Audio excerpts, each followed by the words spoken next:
Dobro jutro, narode. Zovu me jučer za agencija Serena Pro. Kaže gospod Mičić, jeste vi? Rekao jesam. Kaže snimamo nekakav dokumentarac, nešto za Gornju Maoču, pa nam treba jedan muški glumac sa bradom, ovako da ima taj bosanski naglasak. Eto, vi ste nam tu nekako najpribližniji.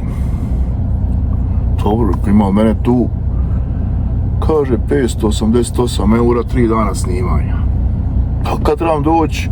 Pa kaže ako možete danas. BMW se pokvario, u Hondi nema goriva. Hajde, zovnim taksi. Evo, ne prođe malo, dođe taksi brzo. Nako tam naput čovjek sjedi. Ja kažem dobar dan, on gleda u mene. Nešto priča, ja njega ne razumijem. O, reko moja mila, ko će se sad s njim tu dogovoriti, treba me gore u grad to objasniti. Jedva nekako, čovjek zna samo engleski. Ja pričam njemu ovo, nešto on ne razumije mene, ja ne razumijem njega. Nešto se kontam, sad ti strani radnici kako je to počelo dolaziti. Ja sad moram se prilagođavati njemu umjesto da se on prilagođava meni. Pa ja se sjećam kad sam ja došao tu u Hrvatsku. Prvo što je bilo, ja sam morao naučiti hrvatski jezik.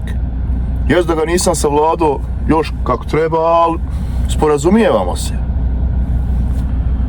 No sad ja trebam ponovo učiti engleski. Pa rođo moj, ja da sam htio učiti engleski i njemački, da sam to mogao naučiti. Pa ja bi otišao gore u neku napredniju zemlju, živio socijale koji sam normalan svijet, ne bi ovdje u Zetu radio za socijalu, ustajao svako jutro. Bolje da sam ostao u Bosni, makar u logor završio. Ništa, aj moram ići, žurim se, čujemo se.